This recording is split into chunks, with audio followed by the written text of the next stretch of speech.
You know what? It seems like action just does not slow down on this channel. Ladies and gentlemen, welcome to the Latitude Home Education Esports Tournament powered by ASL. That's a mouthful, Sam. I'm going to let you read off that next time. But welcome, ladies and gentlemen, to a Fortnite tournament where the winner will get 10,000 V-Bucks. And on top of that, it's a massive stepping stone. I'm AR. Joining with me is Nayori Mizuki, aka Sam.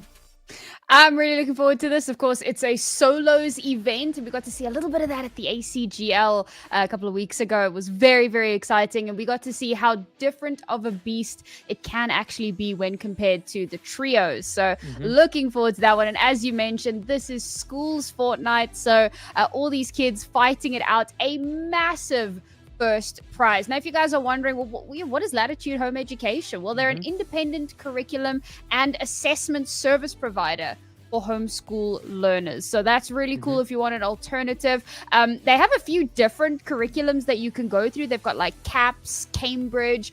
They even have the American High School Diploma. So a lot of different options for your kids if you want to look into that. And of course, one of the few curriculum providers in South Africa that offers esports, not only as a formal subject, but also as an extracurricular subject for any kids who are going through the traditional schooling system. So this is an awesome opportunity. If you want to go and check it out, make sure that you go to their website. That is Latitude Home Education. .co.za. If you want to get your kids involved in some way or another as a student or just as an extracurricular for the esports program, that's where you got to be. I mean, it's massive. They don't just learn how to play these games. They learn how the industry behind it works as well. And you're not just developing your in-game skills, you're developing your real-world skills to explore future careers as well. As we are very quickly on the island already. And a first elimination immediately as we go on to Maestro with that twin fire shotgun. Picks up the SMG as well now, looking to go ahead and get to that top position. Sam, you and I saw the solos. We saw how they played, the professionals and the school leagues. And I'm happy to say that there's some school players in here that we've casted many a time before and that I've actually met in person at the past AGC 25. It was fantastic meeting them. The Anka is in here as well, so that's going to be fun to watch. And I mean, with 10,000 V-Bucks on the line, I mean, who doesn't want to go buy some skins right now?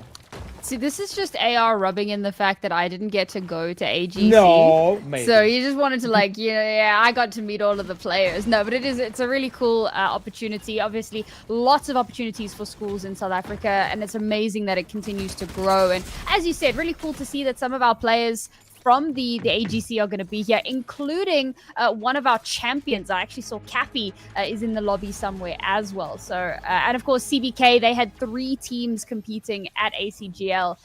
They've also got a few players that are competing here. But over and above that, we've got new players, right? Because again, Latitude Homeschool has their own curriculum. So a lot of their kids, a lot of their students are going to be involved here. So a lot of new faces that we can look forward to seeing competing. And who knows, maybe even competing in the, the main ASL circuit at some point later on. But we've already dived straight into the action, and already 6 players have been taken off of the board. We talk about how high risk, high reward it can be to get into those engagements right off the rip.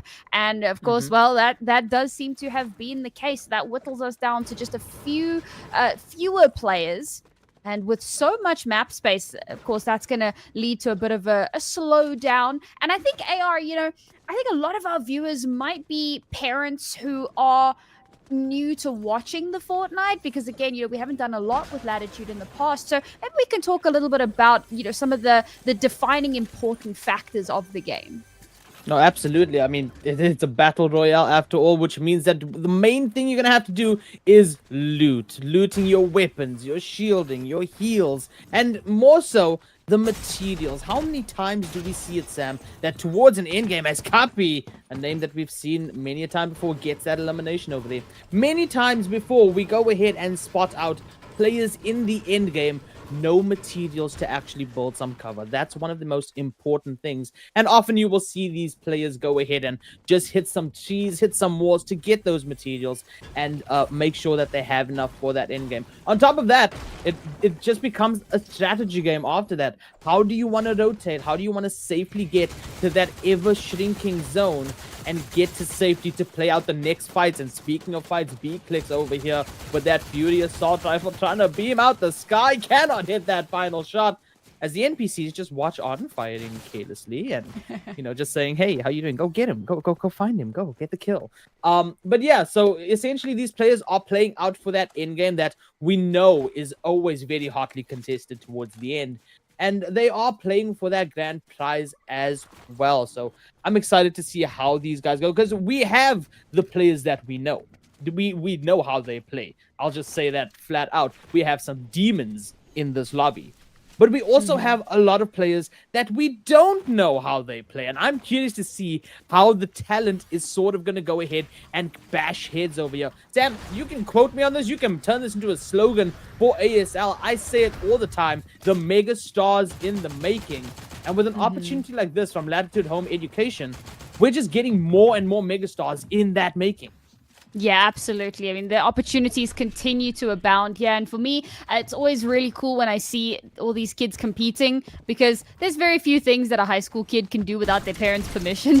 As the aunt of a school kid at the moment, I am quite aware of that. So it's always great to me to see that parents are getting behind their kids and allowing them these awesome opportunities to shine and to grow and to compete in an environment that they might be unfamiliar with. But, they're willing to give it a go and let their kids have the chance to grow and to blossom as we come down to 30 players now in this lobby. And of course, for those that might be unaware, the whole purpose of this is that it's a battle royale, last person standing. But as AR mentioned before, right, you've got to build, or you've got to farm up materials so that you can build, give yourself fortifications, deny sight lines, give yourselves that little bit of extra cover. So there's an extra layer of strategy that a lot of other battle royales don't have, that a lot of these players need to lean into a bit more heavily. So that's a really important factor. You were talking about how it doesn't just teach kids how to play games, but it teaches them how to strategize, how to think logically, how to think laterally. And I love that it's, the Latitude school, because it's all about thinking laterally, how to think outside of the box and, implement the skills that you learn in your everyday schooling career and bring them into a table like, or an environment like esports. So awesome to see that they have this opportunity. Absolutely. And you mentioned other battle royales not having certain systems. One of the systems is that storm surge that we see so often, and essentially you have to be dealing damage to players to stay above a threshold. Otherwise the game says no, you don't get to just sit back and chill in between all these fights. The game will actually damage you with the storm, dealing around 15 and then increases the further the game goes along. Tonus Mine now taking a lot of damage, more than what that storm surge would be doing. Now pops that dash sprite as well, looking to pick it up, does not manage to in time and says, I'm just going to get out of dodge, uses those dashes, all three of them, to make some distance and pop that medkit. We are down to 29 players already. And that just tells you how much fights have been happening. 28 as we see one more go down in that feed as well. Jalen takes down Warrior Wolf. Meanwhile, B clicks, finding another fight over here. CBK XL, names that we do know, getting lit over there. Not fully cracked on that shield, building up a quick ramp and a 1x1 as well. And you can see the spray on the wall now, trying to get at least one bullet in. B clicks all the way up with that mantle. Edits down, tries to take the wall now, doesn't manage to shotgun out. Pops that shotgun shot, does connect. B clicks gets hit just as hard. 23, but XL right there to go ahead. And that's the difference between having a shotgun and having your assault rifle only. XL manages to go ahead, get that victory. Will boost up a little bit on that hero ranking, but more importantly, get that siphon to heal up extremely quick. All you have to do was pop minis over there, and now he's back in the fight. Now we can move again. XL truly living up to his name there and excelling in that fight. It got a little bit close, a little bit down to the wire there, and I thought, B-Clicks a solid position to return that fire, maybe even win that one out. But in these moments, it does come down to positioning, fancy footwork, using that cover as far as possible.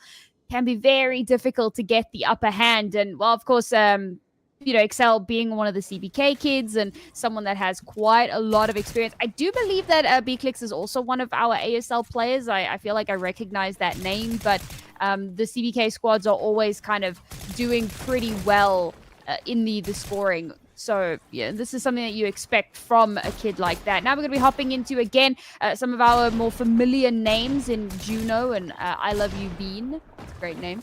But it looks like they're busy trying to find some sort of an opening on one another as well. There it is. There's that opening. Shots firing both ways, however. So both players take a little bit of damage and are forced to have to readjust ever so slightly, change their positioning, try to get that shielding back up. Juno has quite a bit of utility available, but so does I Love You Bean. So both of them are going to be able to come up to full here before this next re-engage, but it is slowly whittling through the resources that they have available, and it's going to make it a little bit more difficult in these more long-winded fights. Absolutely, and you saw the mirroring between these two players, both of them at the same time taking those minis, taking that big pot, healing back up to a healthy 200, and now the patience. Both players holding their walls, holding that cones, waiting for the opposing person to go ahead and make the move first. Bean is going to try to go for a little bit of a spray, not going to really make much of it, and I mean, has to be careful. There is that third party very close by, and we see how hungry and how determined these players are most of the time, especially in these lull periods. They walk around, they farm their materials, but the minute they hear shots, they dash over towards it. They know that third parting is the strategy for this. It puts so much pressure on the other two players, or even more so, one of the players that are maybe struggling within that fight. We lose a couple more players in that kill feed as well, but now looking to push up a little bit is Juno. You can see the edits coming through, breaking those walls as well, and a few shotgun shots making its way through that cone. Bean now trying to go ahead and get rid of said cone and maybe replace it. Does manage to get the replace, falls down, tries the quick shotgun shot, does not manage to hit it. Bean taken down to 15 shield, is going to take those minis and top up, but Juno doing the exact same once again. A stalemate between these two players.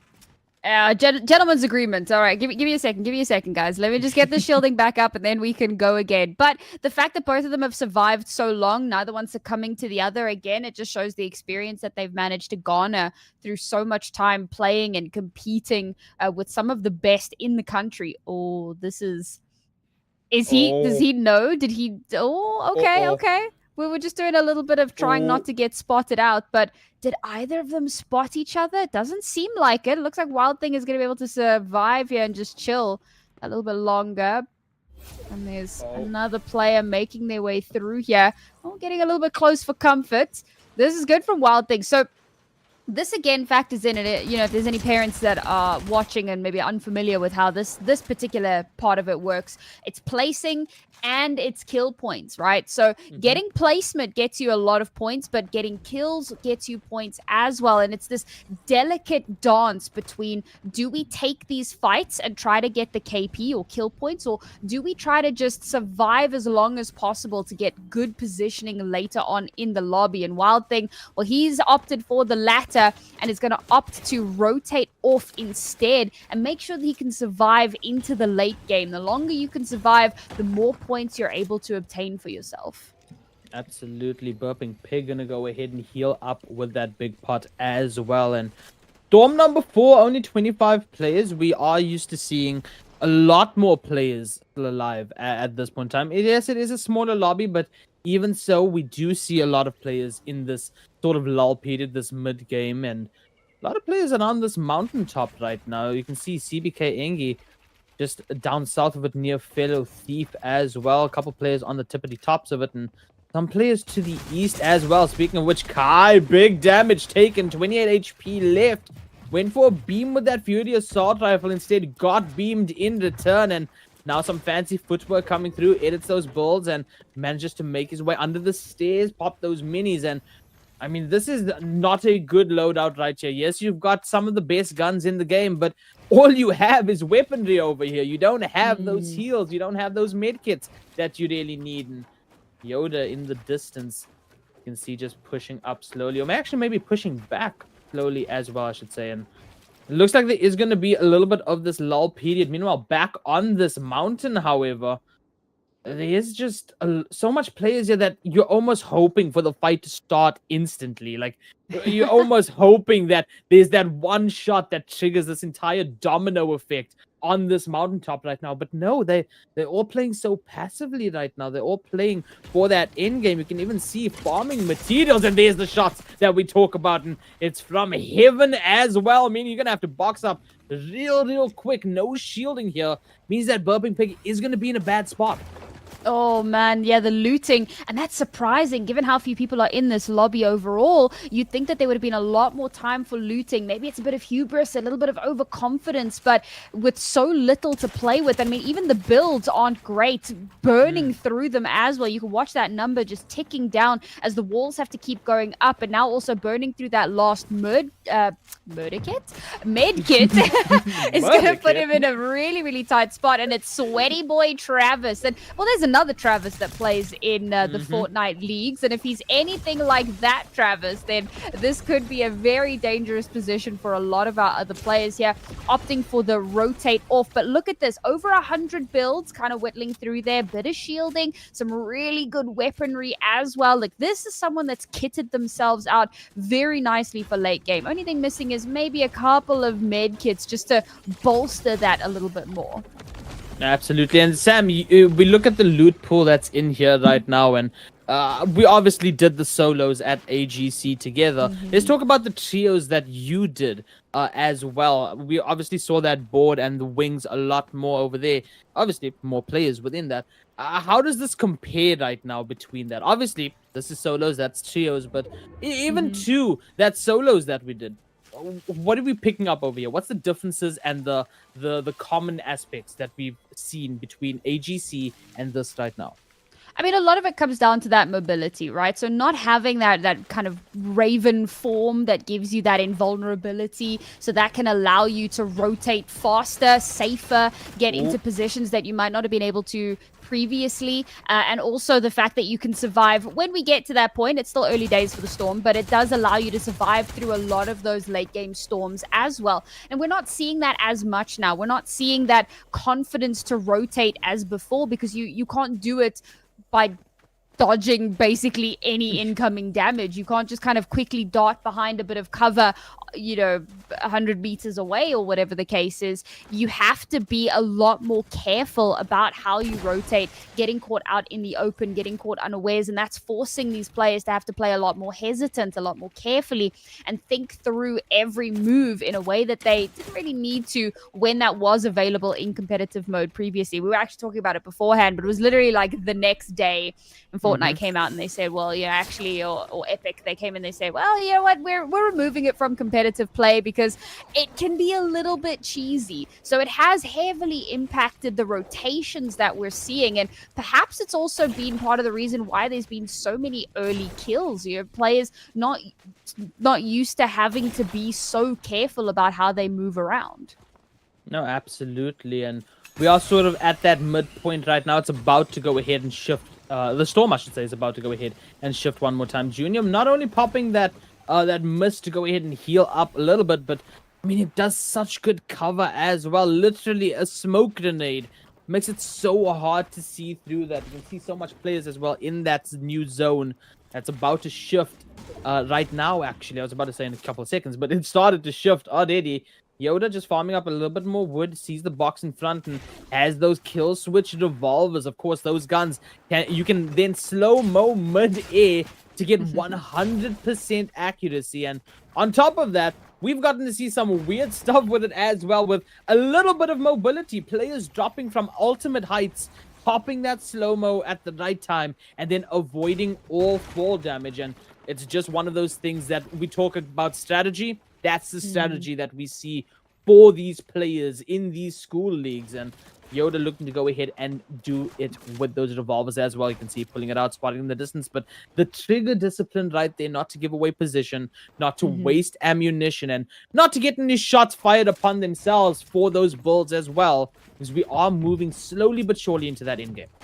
And you talk about those pistols. It's actually really cool to see how that got utilized in trios. So you got one player that's kind of matrixing his way through the sky, firing off shots, and it does make you a very easy to hit target. But the moment the enemy team starts to fire in on you, you've got teammates who are then able to return fire. So that bit of layer of strategy was a lot of fun to watch. But in solos, you don't have that. You don't have anyone to back you up and to make sure that you can survive. And as I said, if you're using that slow-mo firing in at someone, it does make you a bit of an easier target to deal with. And so it's a bit of a high-risk play to have that and to utilize that slow-mo ability. But we'll see if it does come into play as we now drop down to 17 players. We saw Engi going down there to the Storm a little bit earlier on. Rough position to be in, unfortunately. But yeah, that brings us down to 16 players. Ooh. Oh, there you go. Maestro Lex is going down as well.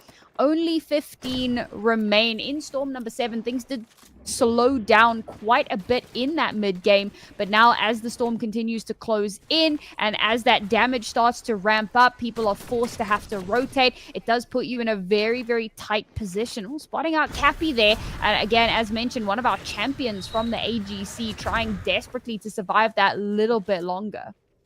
We just saw the wings. I really thought Fortnite removed that. That's interesting. I'm dumbfounded right now. I'm not going to lie. I mean, to be fair, do you remember how straight after the Star Wars update, we were still seeing people use the Force? You are so right. Sometimes these things do happen. Okay, I'm not gonna go back to that, but that was hilarious to see. An entire season filled with new weapons, and someone still has a lightsaber. That's fantastic. But we can see in the inventory as well of Jalen's inventory that blue Spire rifle. We talk about those revolvers. This is equally as good. It's technically an LMG, a light machine gun, but players are set on calling it an assault rifle within this, and 50 bullets within it. It fires like an infantry rifle and does around 35 damage or so with like 60 or 70, depending on the variant, when it's a headshot.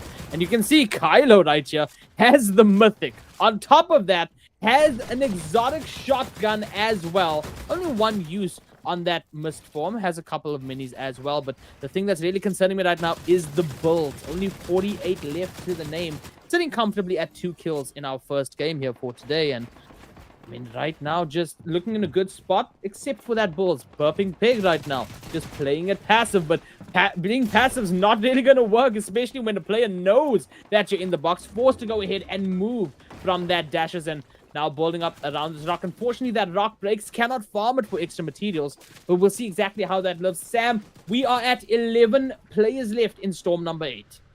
This is officially end game territory. And now that we know for sure that the Ravens are still in, we're going to start seeing that being used a lot more as that Storm continues to close in, especially from some of our more experienced competitive players. They're going to be using that to dodge a lot of damage and to inform those rotations a lot more extra. Getting a little bit bloodthirsty there, realizing that there's a player right there, but with so many other players around, needs to be that little bit more careful. Now he's going to try to rotate off, and that's what I was talking about. The danger of trying to rotate out in the open forces you caught out so unfortunately, and now we've still got players trying to make their way in. Gate kept by Immortal Sylar, who is then going to hit that Raven form, rotate away and dodge a lot of damage. I say that instantly into the crosshairs of another player, but is able to build up a little bit of sightline denial and heal up that little bit more. Now we get on board with Cappy, who's found himself in a little bit of a predicament, down to 35 HP, enemies on the horizon, and has to try and find a moment of respite just to get healed back up again. Top 7 is where we're at. Make that 6 as Cappy goes down to Bean, and you can see Cade on the rotate. Massive rotate there, actually, using the slide with that dashes and the ability to not take fall damage from those dashes to get all the way across to the other side of the zone. And it is zone number 9, which means it is going to be dealing a lot of damage right now. You do not want to be caught out in that storm. Bean found the exotic Frostfire, unstable Frostfire shotgun, I should say. Either slows your enemies down or speeds you up on a shot, and has the ultimate high ground. Sam, how many times do we see that high ground prove so advantageous in these final zones? And I mean, that zone closing in 8 seconds now means that it's going to shift into the storm one more time. Jalen just going to build up underneath this cone, has a Chug Jug to heal off if need be. Cade, 5 uses still on that mist form Raven to go ahead and stop any damage, negate all damage from the zone, from enemies, as Kylo takes down Immortal. That's a massive elimination right there. 4 kills to the name. Mythic, Exotic in the inventory. Bean falls all the way down, has the Light Rider board as well to go ahead, get rotation, get some height perhaps, and maybe get a little drop down shot on opponents. And speaking of on opponents now, drops down all the way from this little sky base and is going to continue to keep that little bit of high ground. But there's another player right there as well. Cade getting shot out right now, needs to be careful as the storm is also moving in.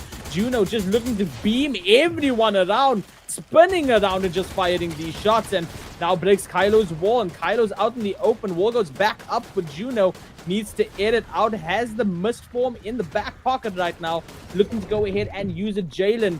Chug Jug is going to top it to top up that 8 shield. You want to be at 200 in this point in time. Juno elimination up close and personal in that mist is going to find Kylo, is going to take that. Not only now are you healing from that mist, you're healing from the hero rank up as well, which means that your shields are regenerating consistently. Top 4 situation. Game number 1. Remember, ladies and gentlemen, placement and kills is what counts to those points, and 10,000 V-Bucks are on the line for one of these players. You can see these players want to go ahead and get that lead on the leaderboard right now. Jalen going to use a little bit more from that Chug Jug. Juno has the ultimate loadout. We've seen Juno with that Sentinel pump hitting shots out of nowhere, and now with that Mythic Spire rifle in hand as well, is going to prove to be an absolute titan in this final zone. We are on storm number 12, which means there is going to be no safe zone left. Cade uses the wings to go all the way up, but doesn't actually manage to land on the height, but lands on Jalen. Shotgun shot quickly, gets the elimination. Wall goes up now. Unfortunately, was in the animation for that shotgun. Could not fire it. Holding up high, Juno holding a box down low, has the dashes as well to rotate. Bean in the storm, healing with that Chug Jug. I think it's a bit too early for that heal off right now. Cade takes a big amount of damage from that fall, and right then and there, Bean is going to go ahead and clean it up. Juno versus Bean, that's where we're at right now. Dashes go up. 66 damage on Bean, cracks Bean. 97 HP is all that's left. 20 uses on that Chug Jug, drops all the way down. 26 HP, but Juno up close with that shotgun gets the first win for today. But Bean proving to go ahead and get a lot of points over there with that 7 eliminations as well. Yeah, I think it's going to be a bit of a tight one to call for first place, because Bean getting in second place with 7 kills, that's quite a lot of points that kind of start to add up that little bit more. I mean, you were worried about the starting the heal off so early, but I mean, I suppose in that final situation, not many places to move, and critically, I think we only saw maybe 2 or 3 players that even had the wings to begin with. So it was a very rare thing to see, and we weren't going to be seeing too much of that happening in the final zone. So a lot of it came down to that heal-off potential, trying to out-heal the zone, trying to dodge out bullets from other players, comes down to a 1v1, and ultimately, sure, Bean doesn't win it out, takes a lot of damage, but all the way up to second place, absolutely worth it. We saw kind of illustrated so many times the importance of preparing for late game, having heals, having those shield regens, having those cloaks available to dodge out some of that damage. You've really got to be thinking about late game scenarios. So many players came in with inferior weaponry and inferior utility, and ultimately it did cost them. No, absolutely. And Juno right there proving that he is a massive threat to all of the school leagues. I mean, we've seen how he's played multiple times before, and now looking to go ahead and shine in the Latitude Home Education Esports Tournament. Guys, that was just game number 1 out of the 3 games that we have for you today. So don't touch that dial. We are going to take a short intermission, get that next lobby set up for all of you beautiful viewers, and we'll be right back with more Fortnite action.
And welcome back, everybody, to the Latitude Home Education Esports Tournament powered by ASL. And we are right in the thick of things. We've just finished up our first lobby, and what a phenomenal first lobby it was. We're getting ready for our second lobby, but before we jump into that, AI, why don't you tell the folks at home a little bit more about Latitude Home Education and, what a great opportunity this is.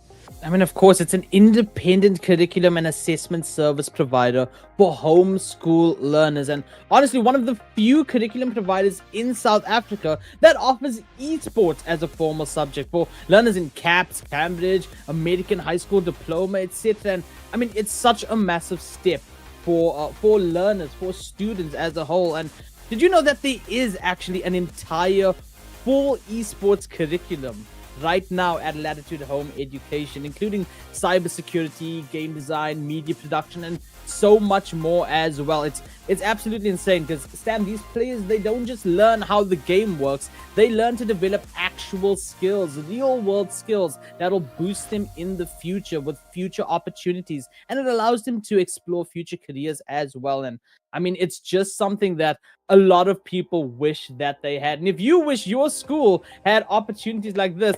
latitudehomeeducation.co. So that's latitudehomeeducation.co.za to go ahead and get involved. But Sam, we have a leaderboard on our hands right now, and would you look at that? You said we can't really tell what's gonna happen in first place.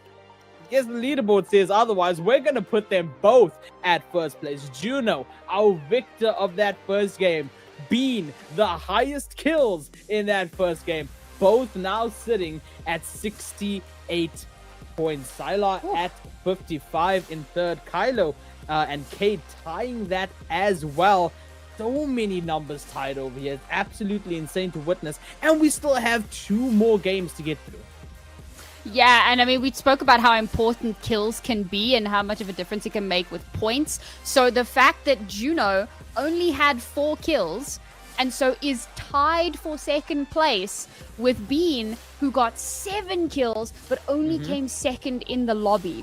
So having those extra few kills makes such a big difference and can really turn things around. We actually saw this in AGC as well. There was I can't remember if it was one of the solo players or a team that was kind of keeping a top 5 position despite having, relatively low placement, but was getting like lots of kills. So it makes a massive difference to have that under your belt as well. So I'm really looking forward to seeing what's going to happen as these lobbies go on, because unlike in our previous tournaments, AGC, for example, where there's 6 lobbies and there are a lot of opportunities for recover, there are only 3 lobbies today. So, one of our usual talking points of like, oh, you've got time. If you have a bad first game, it's not going to be the end of the world. The pressure really is on. Game 1, cool, it was a bit rough. But now if you're going to recover, it has to happen now. And that leaderboard is marking the threats for these other players as well right now. At least that top 5 where all these players are tied in their points. That's the targets on the back right now. That's all the rest of the players. They know these are the main guys. These are the protagonists of the leaderboard right now. We gotta go get them. Main character energy, anime style, right up in here, off the scale with it. And with 2 games left, every other player right now, they know what's on the line. 10,000 V-Bucks for first place. That's it. It's go big or go home. You got to get in where you fit in over here. First place is getting the reward, and every player wants that. There's a lot of skins in the store, by the way, guys. Listen, they just released the Fantastic Four skins. That's all I'm saying. And that 10,000 V-Bucks the Pedro Pascal skin?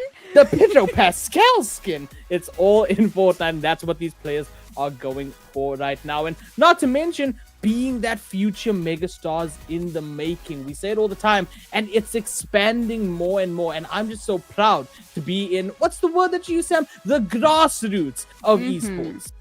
Yeah, right in the thick of it, guys. And of course, just a huge thank you to all of our players and our audience. And of course, the incredible team over at ACGL and Latitude Home Education that have made all of this possible, right? We are absolutely making dreams come true. One of the things that we've spoken about on broadcast in the past is about how this wasn't a thing when we were in school. So, we get to watch other people live our schooling dreams. And there's a little bit of bitterness, but it's mostly love and excitement for the future of esports in South Africa. So if you are a homeschooler, a parent, a tutor center, or even if you're attending mainstream school and you want to know how you can get involved in an esports program, program that is credible, then go ahead and check out the Latitude homeeducation.co.za website, where you can find out more about the incredible curriculum that they offer for you. And while you're doing that, we're going to be jumping into our second lobby of the day.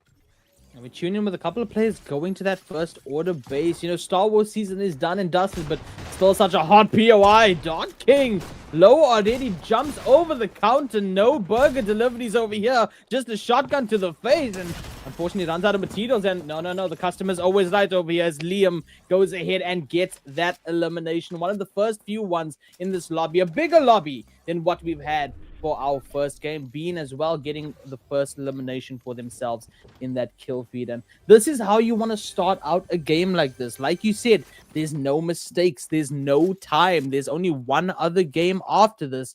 You gotta go ahead and push through. All gas, no brakes is the name of the game within this right now. You gotta get those eliminations that you talked about was so important. And then on top of that, you also can't get aggressive or overly aggressive. It's a balance between things. It's one of those things that falls in the strategy of this game, because as we all know, and we have seen this firsthand, Sam, being overly aggressive means that you're way more prone to making mistakes.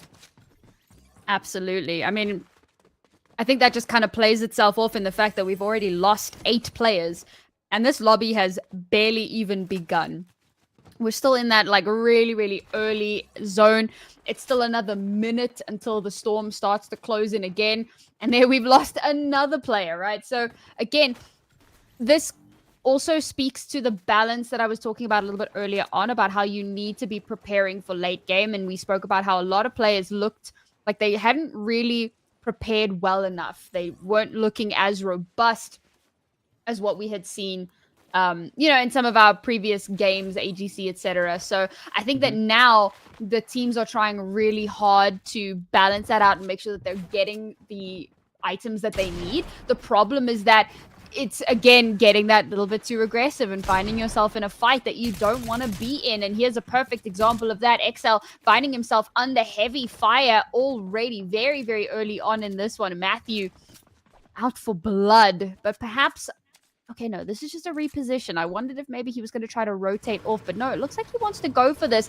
He's not opting to regen shield, though, and unfortunately, he's given XL a lot of time to get back up to 100. Shotgun shells connect. The wall goes up to try to deny and give an opportunity to rotate off, shielding up now to try and get safe. Oh, you weren't expecting it. The alley-oop right up over the top, from the top rope, and that's XL with another clean kill.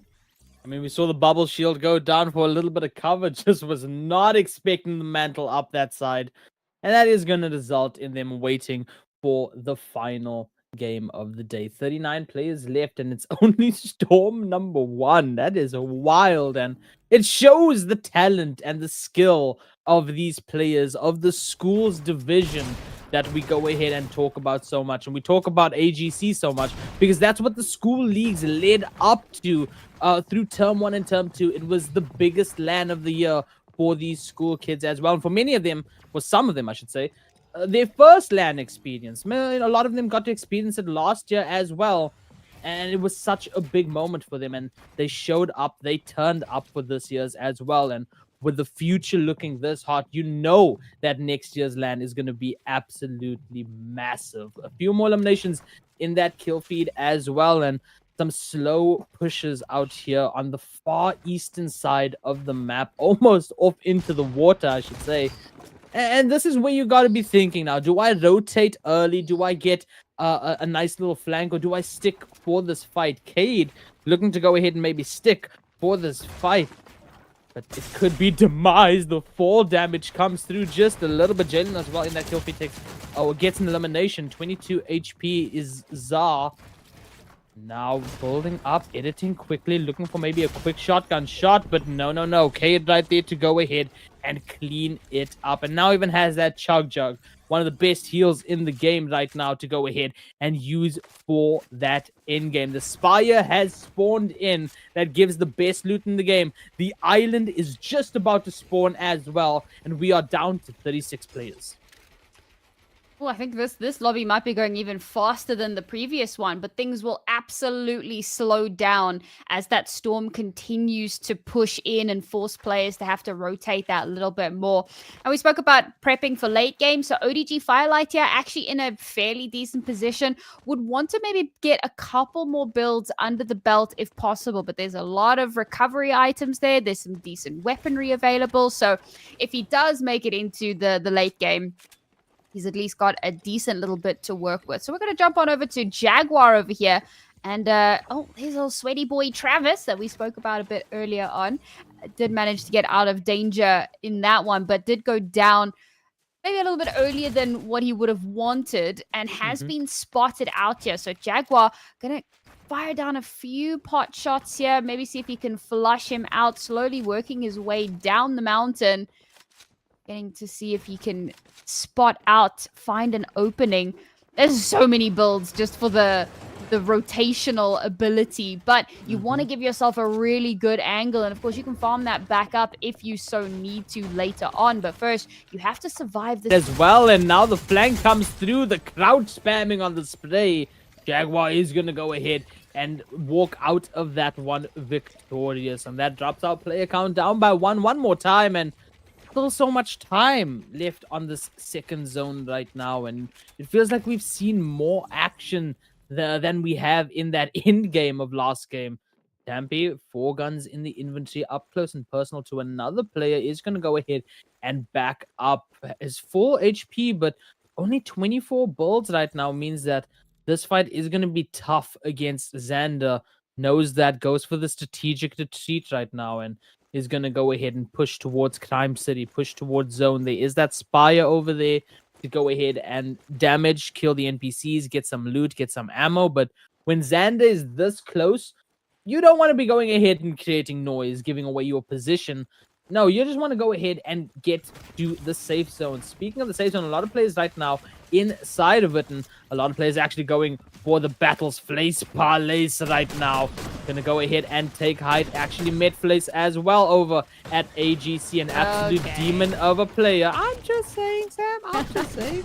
You should have flown down, that's all I'm saying. Now looks to take the wall. Wall gets edited though by Toneless, and Quick Balls does go ahead and save Parlays over there, and a quick shotgun shot. There's bye, and you can see healing up from that hero rank up as well. With that shield is going to pop some minis to go ahead and do it a little bit quicker. Has that chug jug as well for some extra heals. You love to see that happen. And we're down to 30 players in Storm number 3.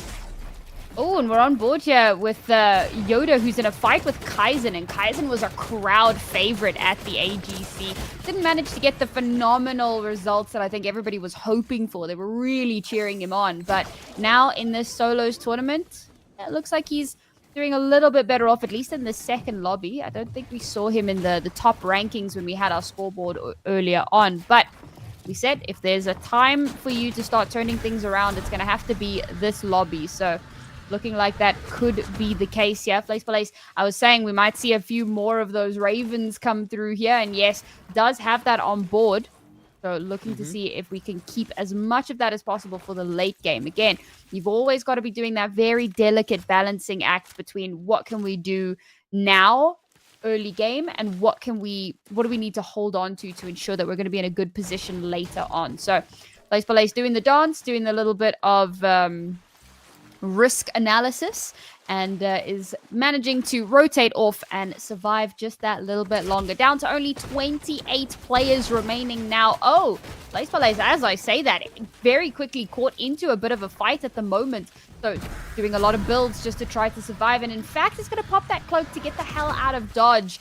Again, it's that balancing act, but runs straight into another player. So now, do you opt to use that cloak again? I don't think so. Instead, we're taking that fight. It's a beautiful beam down to basically crack that shielding. And now it's just flesh. It's just the meaty little interior that we need to push through. Build still coming up to shut this down as far as possible. And Blaze is actually going back in the direction he came for. No regard for his own safety, continues to chip through that health, and this time, in fact, using that rotational power to get even closer to his prey. Is he going to be able to win this one out, as we're now on with Baboon? Has dropped the healing mist, So gonna give them an opportunity to get back up to a little bit more healthier, but has to play hyper defensively, so heavily under fire. 11 HP, shotgun out to try to return some of this fire, but is now caught like a caged animal in this build, and somehow has managed to do the no you there.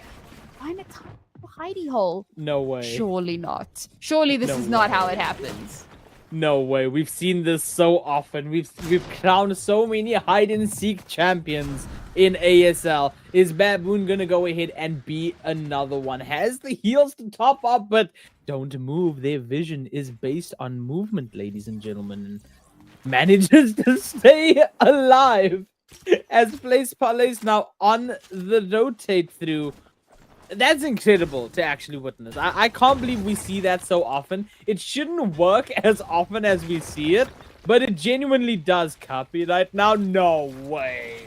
No way you break the wall and don't go further. That is insane to me. And so many players in this area now. Justice is here as Batman with a shotgun shot in that mythic spire. Goes ahead and gets a 5th elimination, and look at the way Batman is moving. He is on something today. 10k V-Bucks on the line. Oh yeah, he wants it badly. And you can see the way that he's getting through these builds. He's beaming through. He's pickaxing the walls, getting the wall to place. And now it's taking height so effectively. Now beams through the ramp. Shotgun shot there just like that. Push it up to 6. Batman is looking to go ahead and win the second game. Hey, there you go. Nice little bit of fancy footwork there, as we like to talk about. And there's no way. There's no way, bro. How are you still alive? Wait, Place is still here. What? They're literally just sitting next to each other. Sam, I'm scared. What's happening? Nah. This is not okay. No. How are you still alive? Way.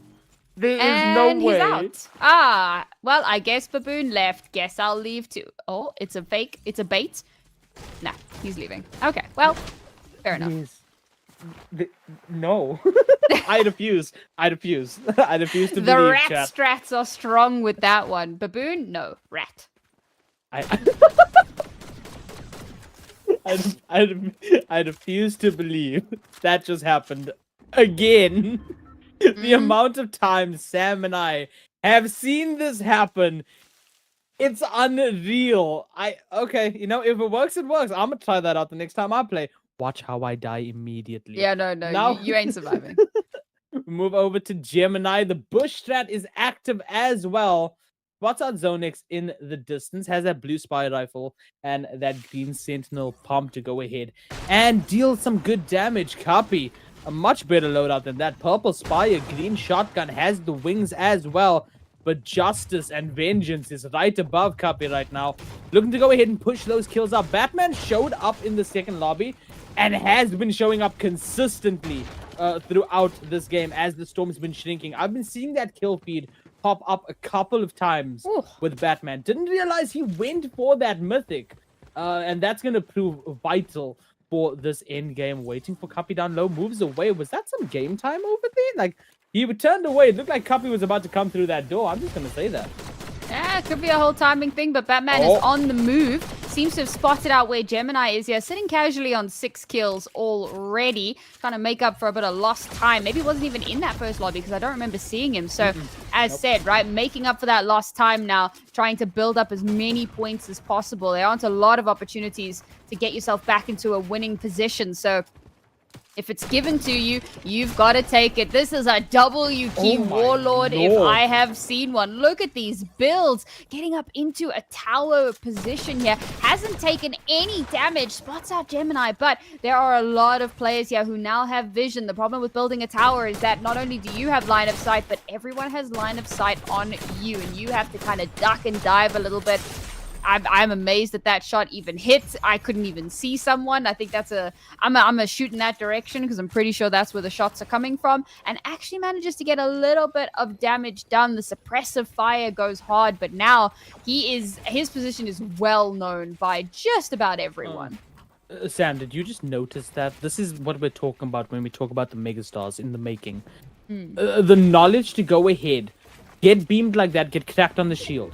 Drops the medallion and picks it up so that the healing is faster. Because the healing is faster when you pick up the medallion for the first time. Yeah, there you go. That is insane right there. And back up now to a healthy 170. And again, just starts beaming player after player. Batman looking extremely strong within game number 2 right now. Gemini just trying to stay alive and dodge all of these bullets. Not managing to do so. Gets taken down to 32. Shield manages to pop those battles back up to a healthy 52. And looking for a big pot now. Maybe to go ahead and have 3 in the inventory. Has 2 right now, but not going to go ahead and pop it just yet. A couple players close by. Place being one of them. And Place looking to go ahead, get another kill on the board. Mistform goes through. Copy gets an elimination in that kill feed. And Gemini on foot right now, running away. Don't think that Gemini knows there was another player on the left as well. Is looking to go ahead and battle Place while making the rotation to that safe zone. It is Storm number 5. 20 players left. Gemini now on the height, dropping down all the way around, but the Mistform at the right time prevents that shotgun shot from landing. And now Place has the ultimate high ground of that hill. We are going to see Gemini go ahead and hero rank up, which means that there is going to be some passive healing, but Place is just going to go ahead and move towards the safety of zone. I actually saw Batman getting another kill in the kill feed there, so just continuing to be an absolute terror on this server. Down to only 18 players, and I said this is where things really do start to slow down. These final players really... Oh my goodness, ODG Firelight. I had pointed him out a little bit earlier on when I was talking about preparing for final zone. This is preparation. Good lord. I mean, this dude has everything available. Now, just imagine if he was to get taken out and all of that stuff was to get stolen. I mean, that is also a strategy. We can't cast a curse, Sam. Don't put that in the air. I mean, you know what? I do it without trying, so when I do try, who knows what'll happen. No, do I have ultimate unlimited power, or yes. am I just a scrub? Find out next time. Both. But both. Yes. I did see Baboon get eliminated there by Batman nonetheless, so that is going to be another player down to 16. And I mean, it's only Storm number 6 right now. This is usually the lull period that we get, Sam. It has not slowed down since those first engagements. This has been an action-packed game number 2, and I mean, the action just keeps on going. You can see ZoneX trying to go ahead and get into the safety of the zone. That's just a little bit faster than them. And Gemini shooting ZoneX in the back as well, and you can even see Place Palace over there with that Mistform extra. Batman, Hey Juno, both fears over there as well trying to move into the safe zone. To move over to Engi, shotgun in hand, 49 shield in the storm fighting as well. Another Mistform comes through. Are we going to go ahead and see Firelight maybe drop that loot? All of those chug jugs for Engi. I mean, Storm is not on your side right now, Fire. And it is going to be the elimination, unfortunately. You talk, Sam? I mean, I guess I'm all powerful. I don't know. You're powerful.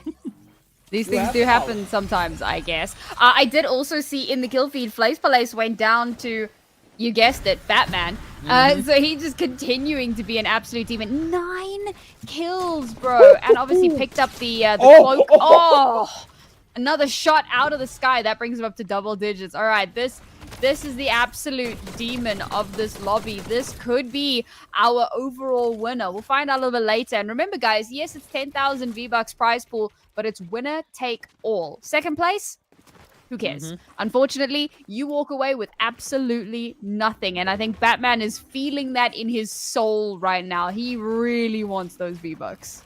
Second place is just the first place loser right here for that 10k V-Bucks. And we're down to our top 9. We didn't even get to say top 10 over there. That happened so quickly. We're top 9 right now. Copy. Chilling next to some battles as well. Has the heals if need be on deck. And it is going to go ahead and be up against a Fear member itself. There's that heals coming through. Cade dealing a little bit of damage, but not enough over there to actually put so much pressure on Copy to go ahead and rotate out of this box. Speaking of rotating, a bunch of players still on the outskirts of that storm. They will have to move in. You can see them moving in on that mini-map right now, and this is where it all happens. This is what it comes down to right now.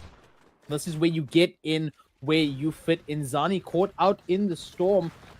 Don't know if there's any movement on Zani over there, but that's a dangerous spot to be in as Batman looking to go ahead and turn into, well, it's not a bat, but it's a Raven, and Goes all the way up. Look at that mobility and still taking some damage. Of course, it's a 5 tick per second right now. There's going to be a 8 tick very, very soon. Manages to get into safety. We somehow still have our 9 players within the zone. He's so low in that storm. Heal battling the zone itself. Winning barely, but I mean, you're going to have to rotate. You're not going to be able to do much. Has the mist form, though. Gets back in, but oh no. Out of mid-air, Juno just going ahead, skeet shooting, and that is going to be another elimination for Juno. Has the shockwave pistol, the unstable pistol in exotic in hand as well. The first and last bullet of that pistol is a shockwave effect, so you could be real toxic and shockwave your opponent into the storm in this end game, which is something that we might see. Meanwhile, Bean has those chug jugs and shields as well. Good shotgun, good Spire rifle as well. Looking to play out this end game. Speaking of end game, you know what, Sam? Take us away with it. I mean, down to only 8 players remaining. This is where the pressure really does start to build for our last remaining players. Maybe not for Kadex. You know, he's vibing.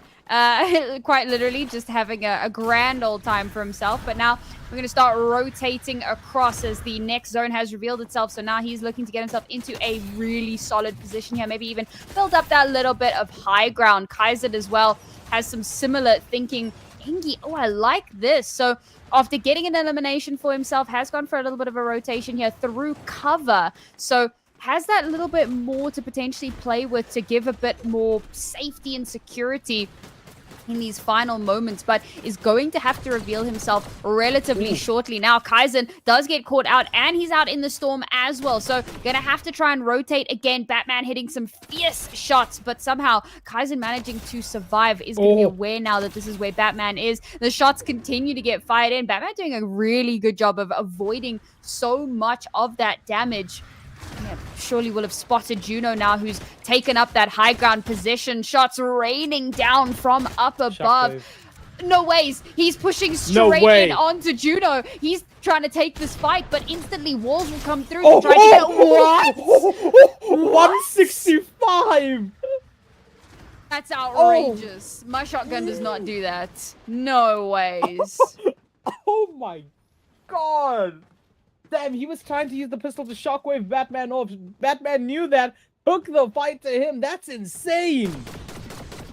And won it as well. Like, the confidence to just close the gap, get up close and personal, and then win that fight. Down now only to 6 players remaining. Being still alive and kicking, our second place winner in that previous lobby, and looking to better that score if possible. June here not around, or Juno rather, not around to be a problem in this final zone, as we do lose, I believe it was Engi, lost him to the storm there. Bit of a rough one, unfortunately, and I think that might even be the second time that that's happened, so bit of a rough one for him. But down to 5 players now. Cade, 5 HP and a dream, equips that cloak.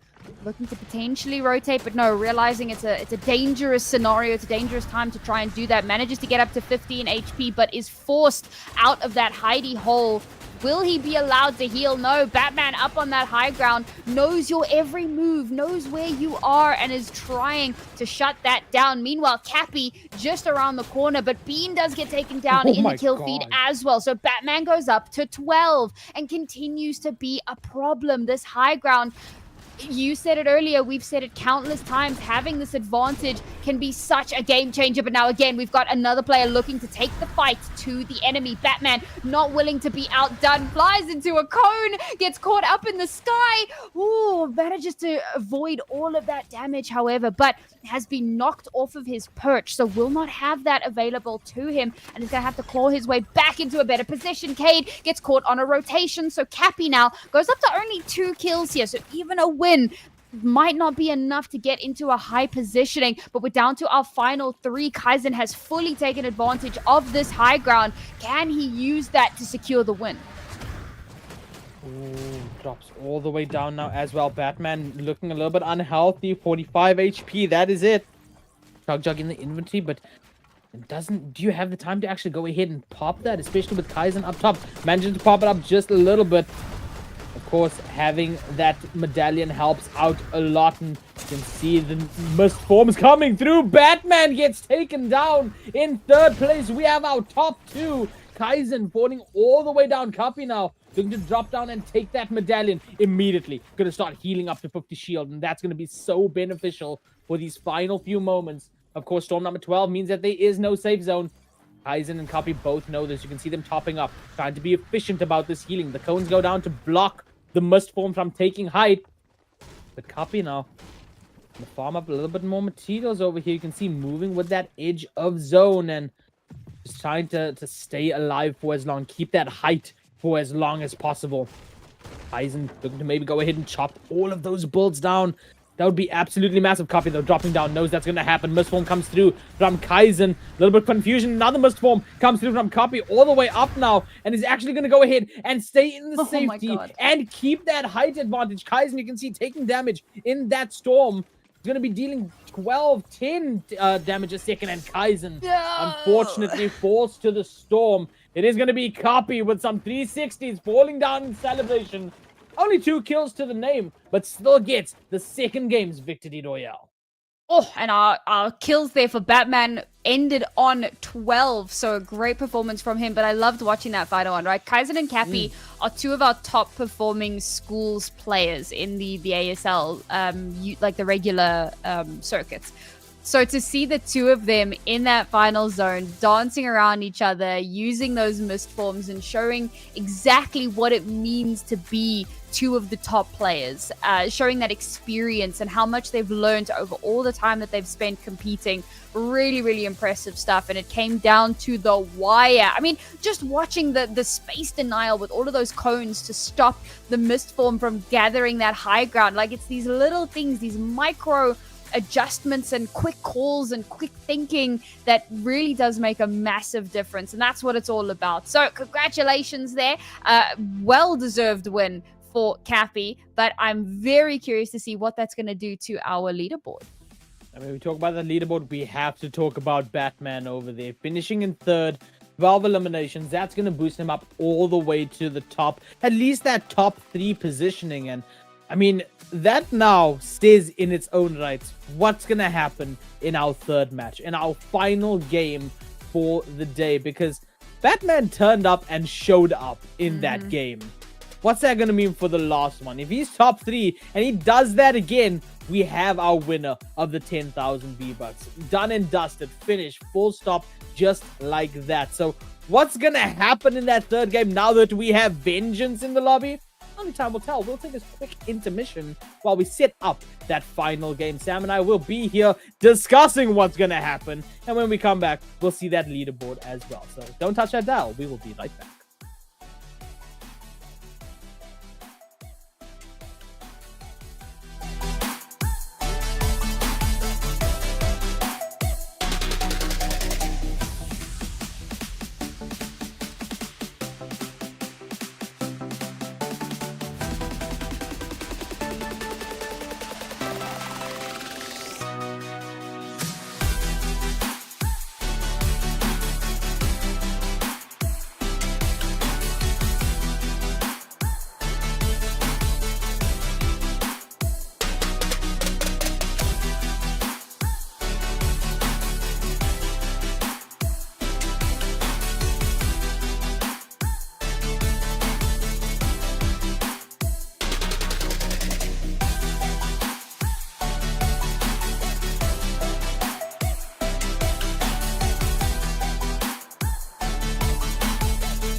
It has been an action-packed Saturday so far with the Latitude Home Education Esports Tournament powered by ASL. 3 games of Fortnite.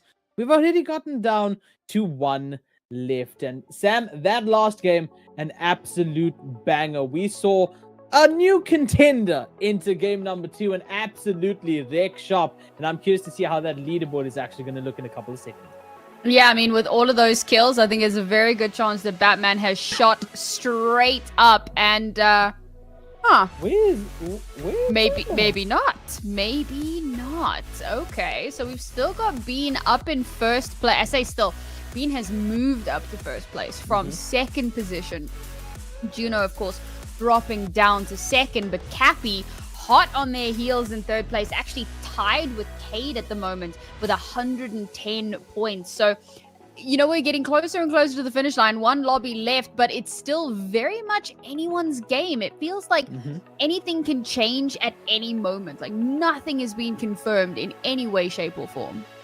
I mean, we've seen it to the point in AGC in the solos where the previous champion got taken out in 34th, and I mean, that changed the scape of the leaderboard for the rest of the games. Now, with only 1 game left, that can still happen within this, and I'm just excited to see what the final game of this is going to be. Guys, if you haven't heard of this, Latitude Home Education is an independent curriculum and assessment service provider for homeschool learners, and honestly, one of the few curriculum providers in South Africa that offers esports as a formal subject for learners in CAPS, Cambridge, and American high school diploma as well. There's also a lot of extracurricular subjects for traditional school going learners, and there's so much within this because it, like we've been saying, it teaches these players not only game skills but also real world skills, and it gives them that opportunity to explore future careers as well. That's absolutely insane. So a huge thank you to our players, the audience, all of you guys watching, and of course the amazing teams at ACGL and Latitude Home Education for actually going ahead and making this possible. And if you are a homeschooler, a parent, a tutor sender, or even attending mainstream schooling, and you're looking for a esports program, go ahead, latitudehomeeducation.co.za. Go get involved with it. There's so much opportunity in the making, mega stars in the making, like we say over here at ASL, and this just pushes things bigger and better, pushes it forward so much. Now we get to see lands now happen for all of these school kids as well. So it's a massive opportunity. So thank you to ACGL and Latitude Home Education. Yeah, I'm really looking forward to seeing how this maybe shakes things up next year, because we were talking about how there's a bunch of players now competing today who hadn't really participated in previous, ASL events, because the homeschooling system, it can be a bit of a barrier sometimes. So it's really cool that, Latitude have just gone, barriers? No, we're breaking those down, and we're going to make sure that our kids have these opportunities as well. So really looking forward to seeing if we can kind of integrate them into next year and see more of them, maybe even see them popping up at LAN as we have previously.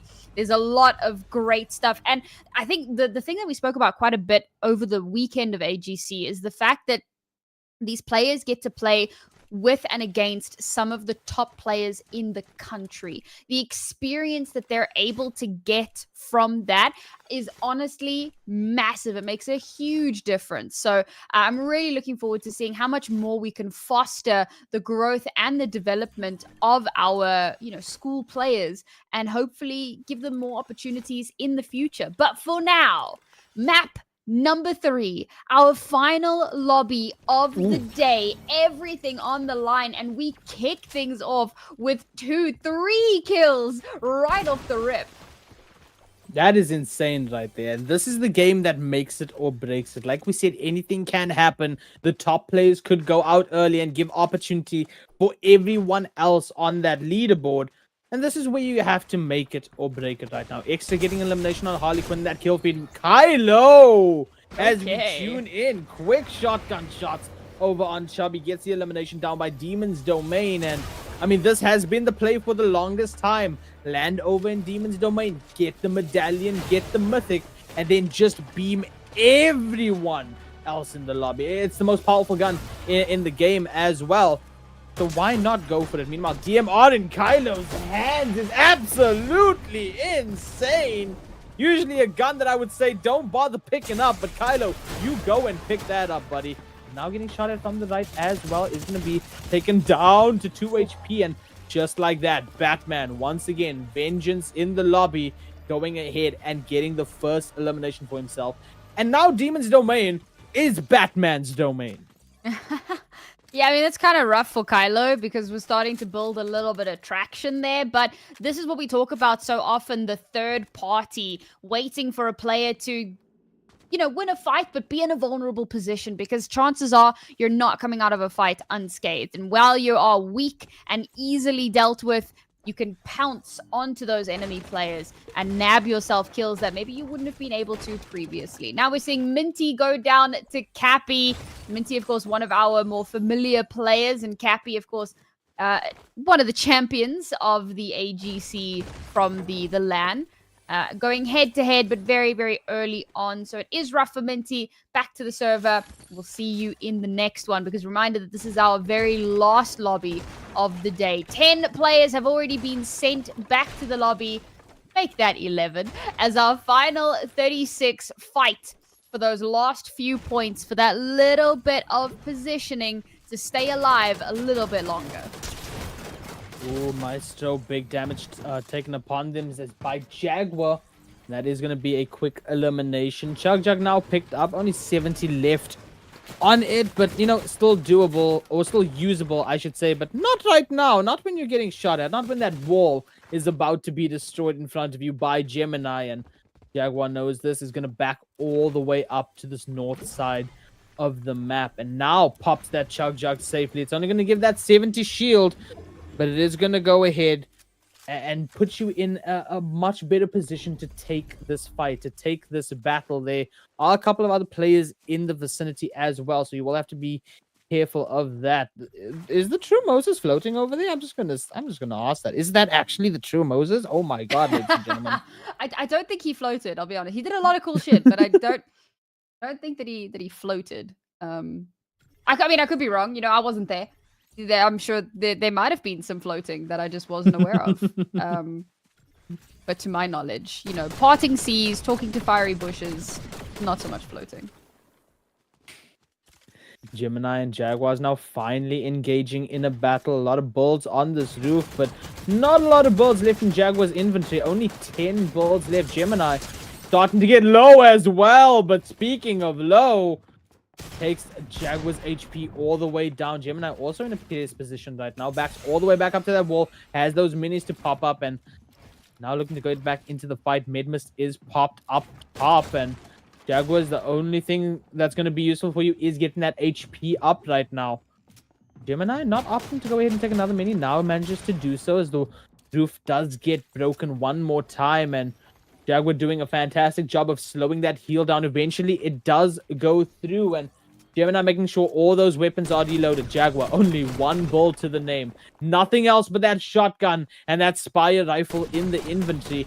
Has to end this one out quick or just get on the rotate to stay alive, to get to that top 10, to get to that top 5 even, and get the points up as high as you possibly can, but still looking to go ahead and take this fight. 55, and just like that, clutches up the battle and now has the spoils of this war all for himself.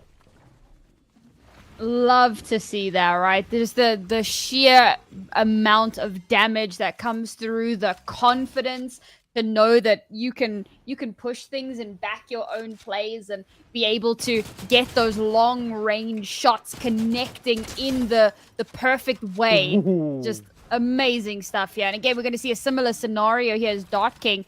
I spotted someone out. Oh no, there's a second player just behind him, caught between a rock and a hard place. That's a lot to try to deal with so very early on in the lobby as well.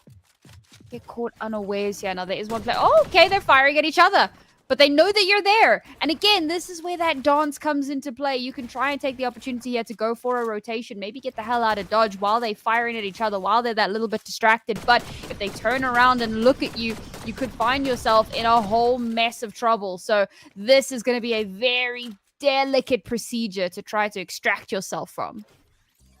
Gold Spire rifle this early on in the game is beautiful to have. Kai getting taken down to 14 shield just from 2 bullets over there. And I mean, that puts you in a spot where you have to decide now, do I retreat from this, fight or flight? Maybe flight seems to be the answer this time around. Dart King, though, looking to go ahead and play in these boxes directly under or directly around this fight. And I mean, we saw that pistol do some work, track the shield immediately of a player in, 2 bursts, I think? And now just looking to go ahead and maybe rotate. Takes a little bit of 4 damage over there, but not enough to actually be too drastic. And now pushes through the shots coming in, builds up a wall just for a second. Connected on 1 shot over there, takes down to 53 shield. And too much jumping from Dart King is doing a little bit of fatigue. You can see it in the mobility over there, but manages to get to the bush, get to a little bit of safety. Zonex now going to slide all the way down these builds and maybe go and begin the pursuit, but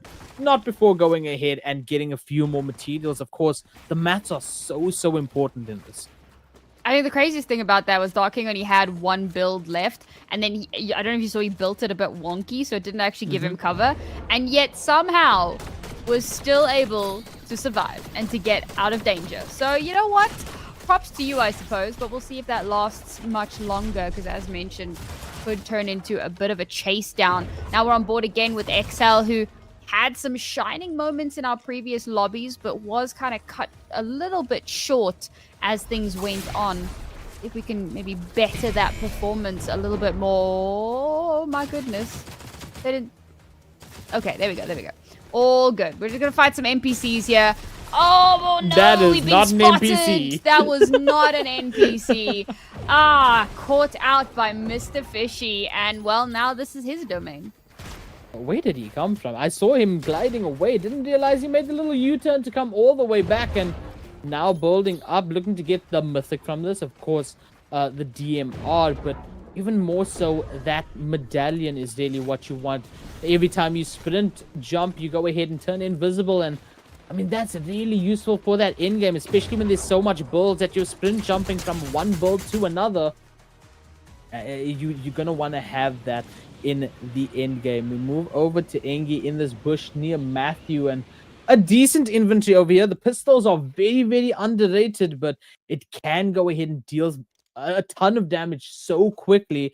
The shotgun is going to be a little bit of a hindrance, and the heals are looking pretty good over there. Some bandages as well to burn through before those medkits. Meanwhile, Matthew has the Slurp Sprite in hand. He's going to switch that out for the big pot, and that's much better to have. Has a good loadout with that SMG, the DMR, and the shotgun.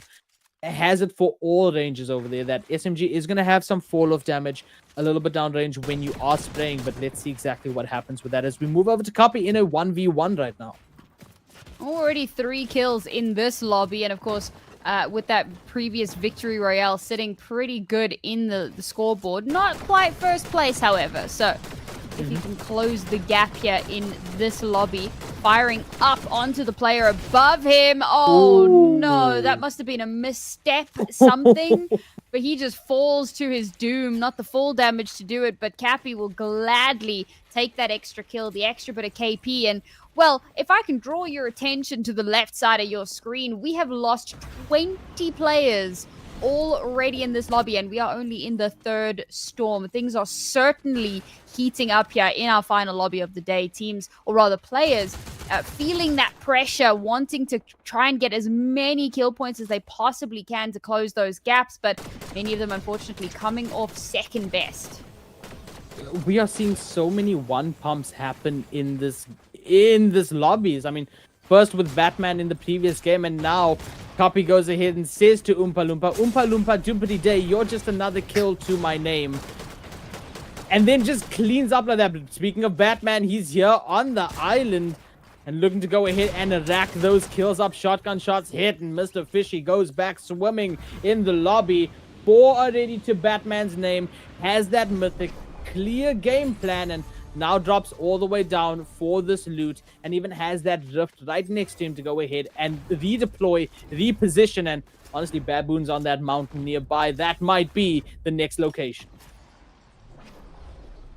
Batman's got so many opportunities here, so many possibilities to try and play off of. It looks like he wants to try and get up onto these islands, which are relatively uncontested at the moment. So nice little bit of high ground advantage here for him to try to play with. You see Kaizen getting another kill there in that kill feed.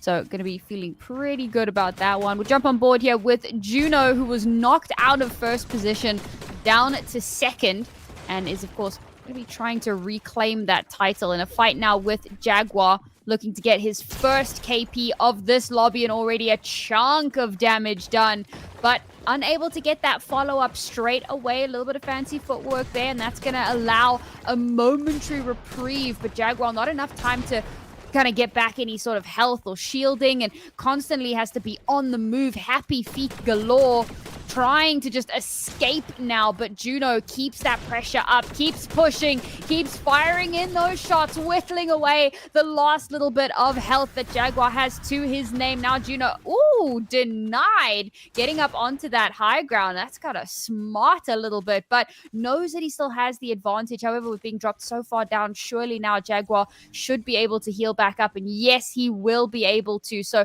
that'll give him a little bit more of a chance. He's had to burn through a lot of his utility though, so if he is going to survive this encounter, that's going to be something he's going to have to look to for the rest of this lobby. But can he survive as Juno continues to pressure in on him, continues to try to find those openings? Jaguar just going to go ahead, pop those reloads. Juno looking once again now to chop these builds down, and is managing to do so effectively. You can see the edits coming through, and you can see being so careful about it as well.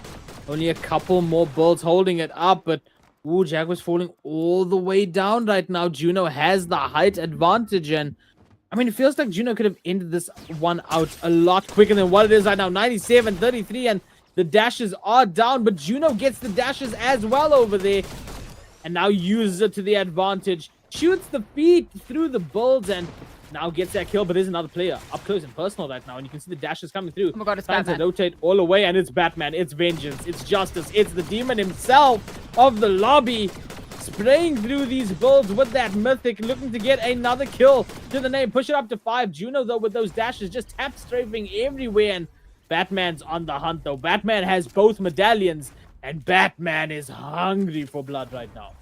Batman is S tier already. That is insane. Oh my god. Bro, it is the fourth storm. How are you S tier? That's nuts. All right, this is somebody that's perhaps got a little something to prove, and well, does have an inkling of where Juno is, but is trying to find that opening. And now, instead of pushing this unnecessarily, gonna try back up to 100, because yes, it is a fairly early storm, but that ticking damage builds up. So now gets himself into a bit more of a healthy scenario, firing through, trying to spot out Juno, knows that he's got to be here somewhere, not willing to rotate off just yet, and Juno trying to well, wait out the storm in more ways than one, hoping to God that Batman is just going to opt to leave and to try and fight someone else. So as they kind of dance around each other a little bit, we'll get on board here with Zany, who has spotted out Engie, but oh, there we go. Shots connecting, beautiful, cracks through,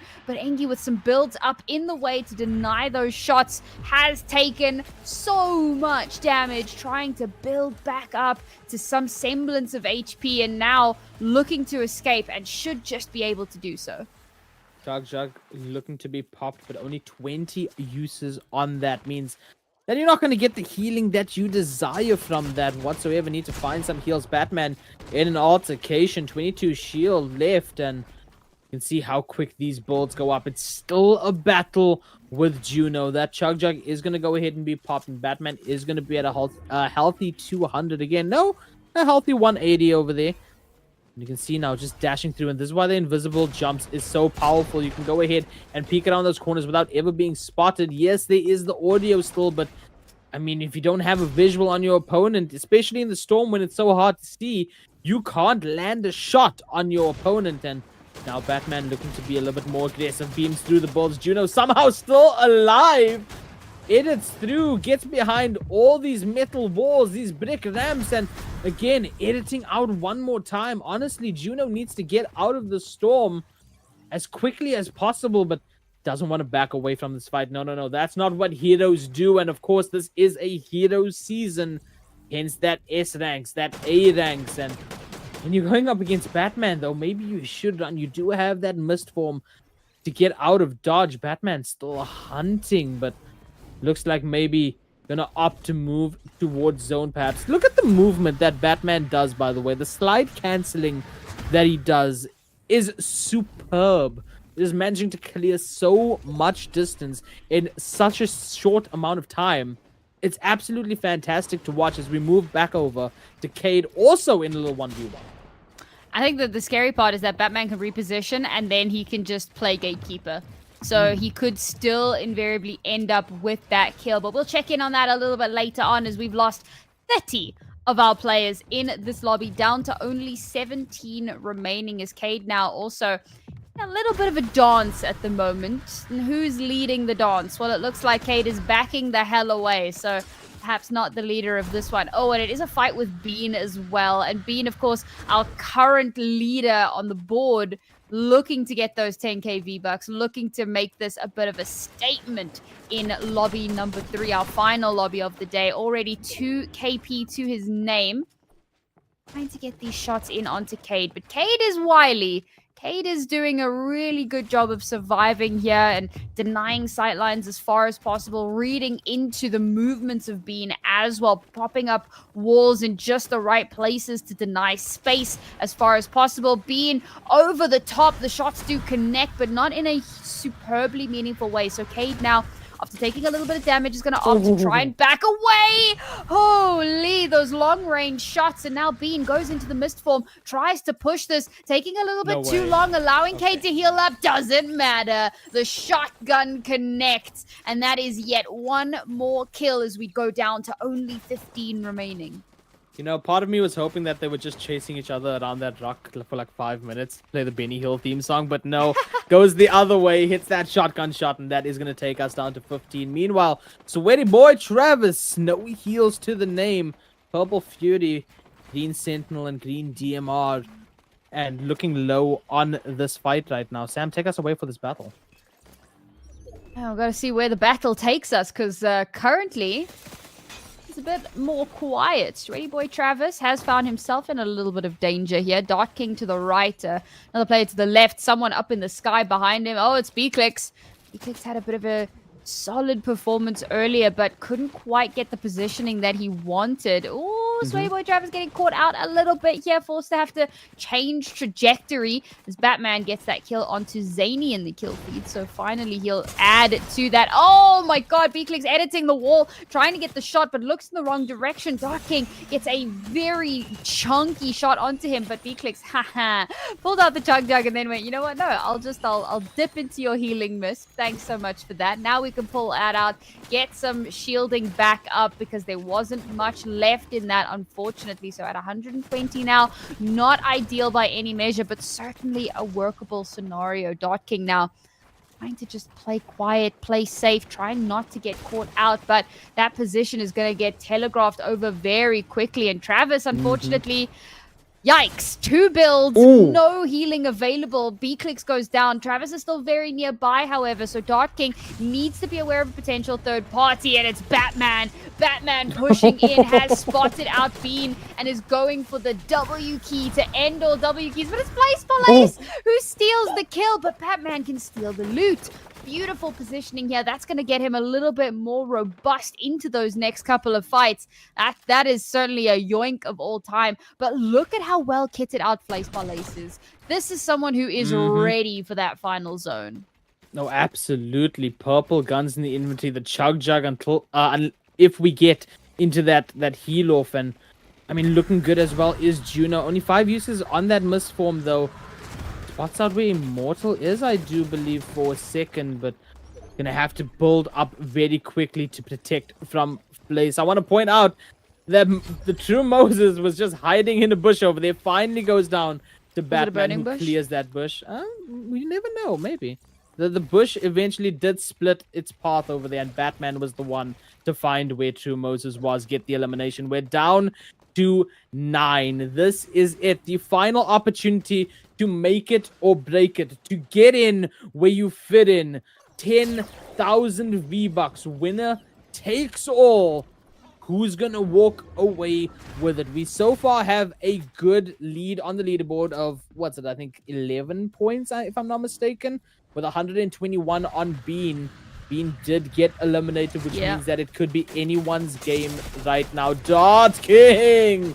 7 HP, but no, Batman clears that up very quickly. So much damage output in such a short time, and looking to yoink this kill on Immortal right now as well. The ball's going up so quickly though, and that shot not connecting. Has to pop the deload, and now the zone is coming through. Mistform as well. A little bit of a kerfuffle over there going into the corner, but manages to get out nonetheless. Spins around, looks for a kill. Can't find it now. Manages to find out where Juno is. Immediately goes through the box with that mobility and those shots, and now looking to go in and get those kills up. Immortal does eventually go down to Storm, but Popping Pig is the one who takes down Batman over there. Juno's so low. Has to go Mistform and get out of dodge. There's so many players that are unhealthy right now. Place Palace being one of them, trying to get a heal up against the zone. Manages to get into safety. 17 HP. Has the medkit to pop, but will you have time when there's 4 other players around you right now in these builds, battling out for the final chance to get 10,000 V-Bucks?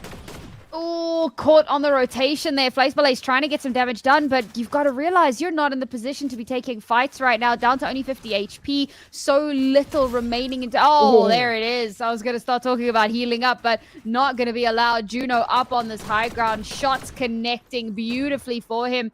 2 kills to his name, only 5 points behind the leader, so very close to snagging out that top position. But remember, Cappy is only 11 points behind number 1, so Cappy and Juno now, they're the really big contenders.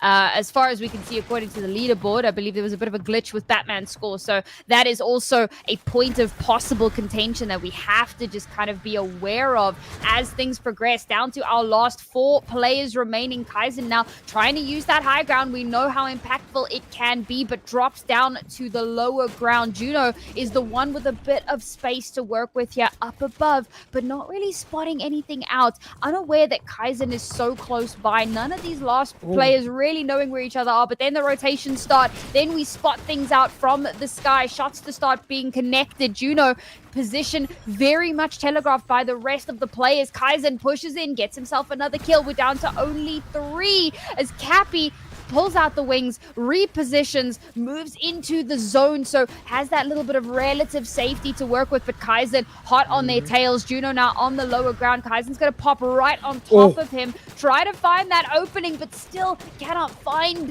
the positioning, cannot find that sliver. And Cappy's sitting on 200 HP at the moment, so he is sitting so pretty up on that high ground. It's going to be Kaizen to take down Juno, and now we only have 2 left. It's a 1 versus 1. Kaizen versus Cappy, the exact same top 2 that we had in our last game. Can Cappy snag this win as well? Or will this be the moment where Kaizen comes up huge and turns things on its head? A little bit of sightline denial cover being used here. Kaizen trying to just make sure that he's still got utility to use for those final moments, and Cappy going to do the same because Cappy is dangerously low on build, so has to kind of farm up a little bit for that final confrontation. And Kaizen none the wiser, opting not to push just yet, waiting for that opening opportunity for Cappy to pull himself out into the open and to be able to take advantage. Now the zone continues to move and shrink and get smaller and force them into uncomfortable positions, but Cappy still has this high ground, still has so much space to work with. Kaizen being chipped down by the storm, not being able to rotate as quickly as he'd like, and now from the low ground he's going to be firing in on those builds, forces Cappy off of his position. Cappy now in the mist form has repositioned down onto the lower ground.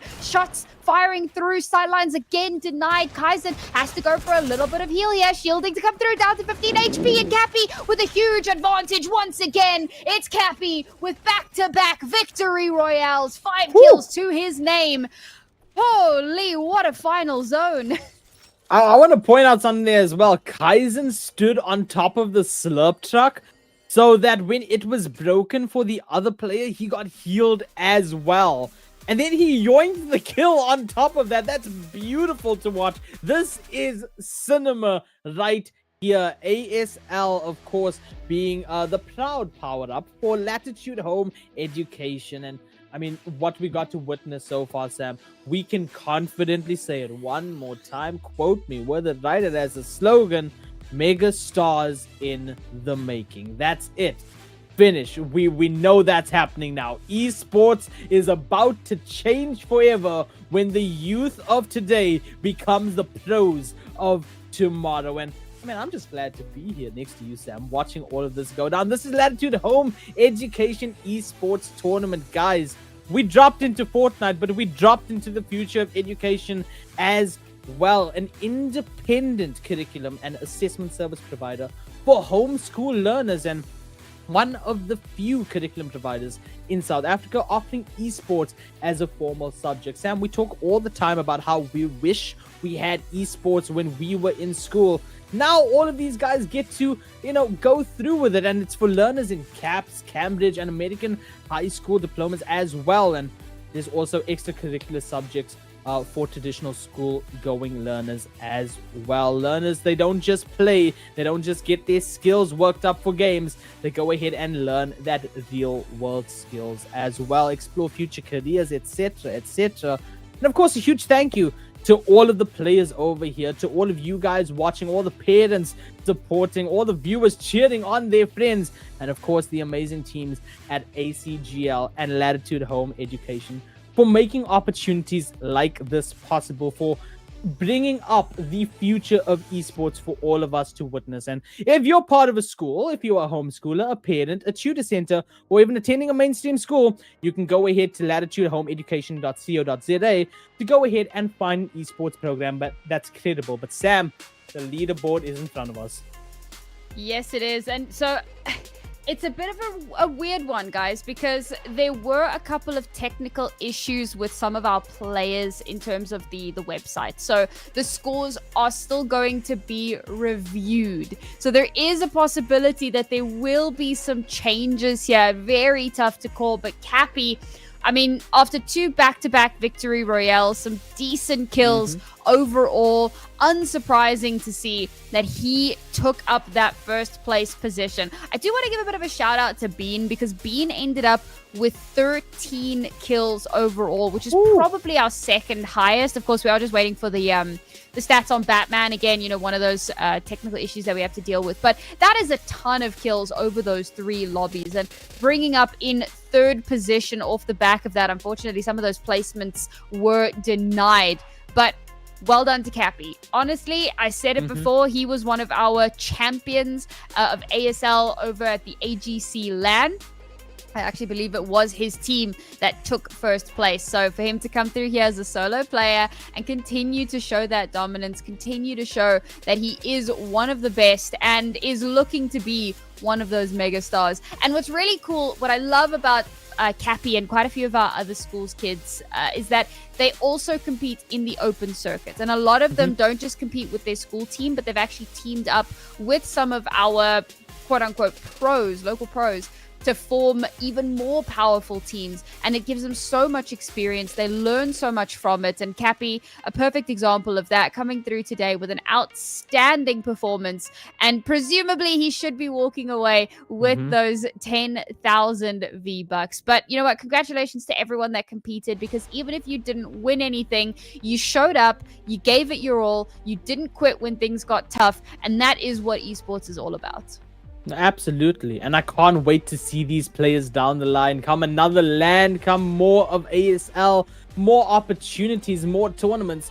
I want to see these players show up, because like you said, we have players from the school leagues teaming up with the pros for the open. We're also getting to watch them in these solo opens as well, taking it to those pros. Heck, we just found a new champion for the Fortnite Open at AGC as well. Naruto, the 13-year-old or something? Like, yeah, I'm mind blown.